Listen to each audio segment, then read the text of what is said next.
People want to know that the role they play matters. And so everybody wants to be a part of something that's greater than themselves. And they want to know that they're a part of creating a compelling culture. For whatever it is they do, that they're a part of something and that they matter.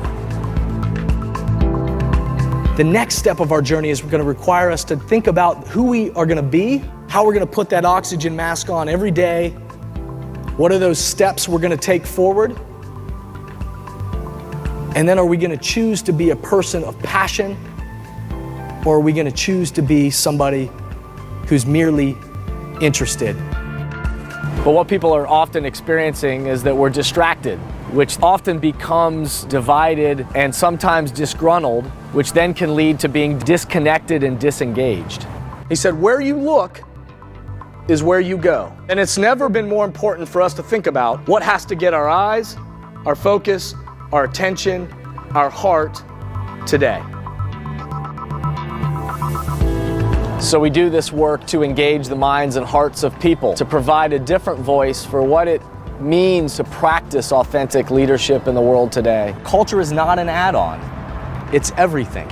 It's everything in any successful entity, not just what you do, but how you do it. We got to know that we can count on you to own it, not rent it, not think it's kind of a good idea every once in a while. We got to know that you're going to own it because we are all ambassadors of our culture. So the outcomes are greater alignment of human being, greater alignment of vision of where you're trying to go, and a commitment to actions that actually stimulate progress. And so culture is dynamic. It's changing moment by moment every day by the way we think, act, and interact. And the question isn't, is it changing? Because it is. The question is, do you and do we want to play any role in defining what it becomes? Thank you for being here. Thank you for being people that are supporting this great mission. And I'm excited to be asked to share some words not only about Deep Gria, but also from my position of helping organizations think about how they're developing in the world today and make some correlations maybe to the way what you just heard about Deep Gria. As you heard, my role now with organizations is helping them think about how do we develop people and how do we proactively shape the culture that we're trying to create, and clarity around mission, vision, and values at a time in the world when things are quite divisive. And so to have organizations where people are, my language, breathing oxygen into people and breathing oxygen into missions and things that make a difference in the world is such a privilege. I had a visit this week from a guild member who dropped off. They wanted to make sure I had this. A document from Deep Gria back from 1980 or 81, the budget and the report about the impact that Deep Gria was having. And so I will be handing this archive off to you. But it was awesome to look at this and think about the impact that this organization now has had for so many lives and so many people, and I know then the impact that it has on the people in this room. I've had a great opportunity in my life to be a part of many experiences, much of which with this church, but also beyond, to serve people in need and to have experience of serving and being a part of different mission work, and all of them have been really meaningful. But as I watched the video and I thought about today, it got me thinking about the word change. And it got me thinking about what is the change that we're trying to lead, and what is the change that we experience, and what is the change then that transforms not only the people that we're trying to serve, but also transforms us. And a quick story came to my mind as I was thinking about one of those trips that now that this church is still leads, where we were building houses in Mexico. And I was lucky to be a part of many, many trips where we were building houses for about 125 families or houses that we built over time. And I remember on one trip being there, and we had pulled the 2x4s out into the dirt, and there I was out in the street, and I was hammering these walls together for this house. And as we were sweating in the sun and we're building this house, all of a sudden, out of the corner of my eye, I saw this man approaching me on the street. And I was busy hammering, and all of a sudden he approached me, and then I heard him say, "Yeson, Yeson." And I looked up as if, oh, he knows me somehow. And I looked up, and there was a man that's face immediately looked familiar to me, but he was standing there, and he said, "Yeson." And then as I'm staring at his face, trying to figure out how we knew each other, I then looked down, and one of his arms, he's missing a hand. And that was the clue to me that I remembered that 3 or 4 years earlier, this was Ricardo that we had built a house for. In fact, Jimmy Long was on that house with me that we were building. And as I stood there, I thought about the fact that when we do these trips and when we do these efforts of service for another person, we don't often get to see what the outcome was. And here was Ricardo standing there, and in his Spanish and my very bad interpretation of what he was trying to say to me, he was summoning me. And all of a sudden, we left the work site that I was on, and he was leading me down the road in Altiplano in this neighborhood of Tijuana, and we walked down this hill, and he took me back to the house that we had built 3 or 4 years earlier. And to watch him with such great pride walking through this house, and his kids now that were a few years older that came running out and came and gave me a hug, and his wife Gloria that came walking out, and they took me through the house that now had been decorated, and they talked about how that house had helped them focus on other things in their life, that they didn't have to worry about that, and it had truly transformed their life. It was oxygen for them in their life. And it got me thinking that we don't often get to experience what that transformation that you heard in that video looks like or feels like, other than what I know is the transformation that took place with me and the opportunity to be a part of serving and helping in that kind of way. We don't often get to see that impact, but what we know, and back in 1980 and 81 as I read through this, the impact on thousands and thousands of lives is real. And what an opportunity and what a privilege it is to get to be a part of change. Now, change doesn't just magically happen, and especially in organizational settings. With the teams and organizations that I'm lucky to serve, we talk about this fact that actually it's a lot easier to just stay the way you are and try to repeat the same patterns of the way you did things yesterday. But the reality is, no organization that actually grows and develops operates that way. It was years ago, Jim Collins, if you know of Jim Collins' work, that he's famous for writing the book Good to Great, but actually he wrote another book that actually I think is an even better book, but called Built to Last, where it studied organizations, some organizations that had basically the exact same market conditions and product and services, about the same organizations, but why did some over a 100-year period last and others fizzled away? And one of the main things they found in their research was that the organizations that were built to last did two things simultaneously. And the image that he would draw was this yin and yang symbol. A yin on one side and a yang on the other side.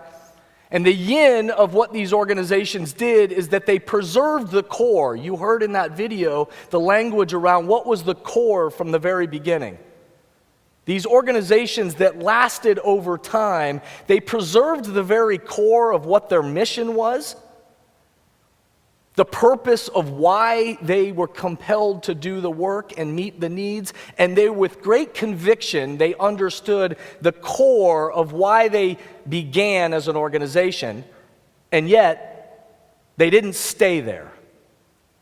The organizations that fizzled off would get so trapped in the core of the way they began or the way they started that they eventually would cease to exist. But the organizations that lasted The yang of it was they would preserve the core, but at the very same time, they were always stimulating progress. They were always doing what you heard in that video, which was listening to the people they were trying to serve. And the change that they were thinking about for the future, they were open to the fact that maybe we should change some things and we're going to need to adapt the way that we do things. And so change doesn't just magically happen. Change is something that we choose to help be a part of and breathe oxygen in and to lead. And so most people don't sit around and study change theory. I know that. Most people don't. Most humans, we don't sit around and study change theory. But I'm a weirdo guy that thinks about this kind of stuff. And with the organizations that I serve, we often talk about the fact that if you're going to just stay the way that you were, and you want to repeat those same patterns, then that's a choice you make. But if you truly want to change and lead into the future, then we probably ought to be smart about the pattern that if you study change theory, all things follow the same pattern, which you heard it layered in that video if you were listening quickly. I refer to the change pattern as the 6 A's because I think it's easier for people to wrap their head around. But the first A is you have to be able to assess. You have to be able to assess where are we being successful and where is it that the opportunities for us to do things different, and we got to be open and willing to change. We have to then be able to align. We have to always be aligning people and bringing more and more people into alignment around what that mission is, and are we connected to what it is we're trying to do together. And then we have to aspire, which means we have to paint a vision of what we want to be different. What is it that we want to be different beyond where we are today? What does it look like to go beyond what we served yesterday? And what are the true needs of the community? And we've got to be able to paint that vision. And then we've got to be able to articulate it. Because if we can't describe it to one another, and we can't tell a story and explain where we're trying to go, then why would we be surprised when it doesn't exist? And then we've got to tie it to action. Change doesn't happen if we don't choose and people don't choose to act. To take that idea and bring it to the needs of the people. And lastly, the way that these organizations stimulate progress is they anchor it. And by anchoring, that means they create habits and policies and procedures and operational standards that continue to anchor that vision that they want for the future. You heard also in the video this reference to the why, the how, and the what that Kathy brought up, right? Did you hear that? Did you catch that in the video? The why, the how, and the what. Well, that language has been made famous by a guy named Simon Sinek, but really the concept is something that's been around for a long, long time, and he's the one that's kind of, in great ways, has brought it to our social consciousness. But it's affectionately referred to as the golden circle, where the inner circle says why, and the next circle out says how, and the next circle out says what. But the golden circle, what it was meant to remind us of is that we as human beings, we often have it backwards. We often get it backwards, we as human beings. In our everyday lives, we oftentimes wake up in the morning and the first thought we have is, what am I going to go do? And in the frenetic pace of our lives and the frenetic pace of our organizations and we just are trying to keep our head above water and do the same stuff we did yesterday, we can get stuck and trapped in that outer part of the circle of the what, which means we don't ever spend enough time in the next circle, which is the how. And if we spend less time in the how, that means we spend even less time in the center of that circle, which is the why. Why are we even doing it? And so the golden circle is meant to remind us that we as human beings, we often have it backwards. We work from the outside of the circle in. And yet what we know is that the organizations and the leaders and the humans that actually operate from the inside out are the ones that actually stimulate progress and lead the change that they wish to see. That they start from the inside of, wait, why are we even doing this in the first place? A real conviction of the mission and the purpose of why we're showing up. A conviction for then how are we going to listen to the community and identify the next needs? And out of that, how are we going to be committed to collaborating with each other and aligning human beings to be a part of this? And then lastly, then what are we going to go do because of it? And what you hear in that video is an organization for 49 years that has operated, whether they've thought about it this way or not, they've operated from the inside of the circle out. From the why to the how to the what. And they've preserved the core of their past. And at the same time, they've stimulated progress. Just yesterday, I had the opportunity to be with 100 or so leaders down in Cincinnati that serve people with developmental disabilities, that every day are leading organizations and programs that serve people with developmental disabilities. And as we were spending time talking about the kind of oxygen needed for people serving in that kind of capacity today, and what does leadership, authentic leadership, truly look like in the world today? And what would it mean for us to create compelling cultures for our organizations? In the midst of that, one of their leaders said this, and I wrote it down because as soon as she said it, I said, I got to remember that. But she said, my individual actions, and this is somebody, again, that serves people with developmental disabilities every single day, said, my individual actions begin to cultivate the culture that other people around me experience. My individual actions begin to cultivate the culture that the other people around me begin to experience. It reminded me then of Plato's quote, what is honored will be cultivated. I've always loved that. What is honored will be cultivated. From the very beginning, 49 years ago, this organization said, we're going to honor listening to the community, identifying the needs, rallying people to come be a part of it and breathe oxygen into this. And we're going to preserve the very core, but we're going to stimulate progress. And the process that we're going to go on to honor that as important to us is going to cultivate some pretty amazing and transformational things for humans in the world. And the reality is, it not only happens in the work, but it happens for the people that are supporting the work. What we choose to honor is cultivated. And we all cultivate a culture with the people around us. The best organizations not only meet the needs of the mission, but they rally wonderful people together to get everybody looking in that direction and preserve the very core of why we came together in the first place, but are always asking that question of what does it mean to stimulate progress beyond where we've been to where it is that we're trying to go. They are people with conviction that show up each day saying, what is honored will be cultivated, and they operate from the inside out.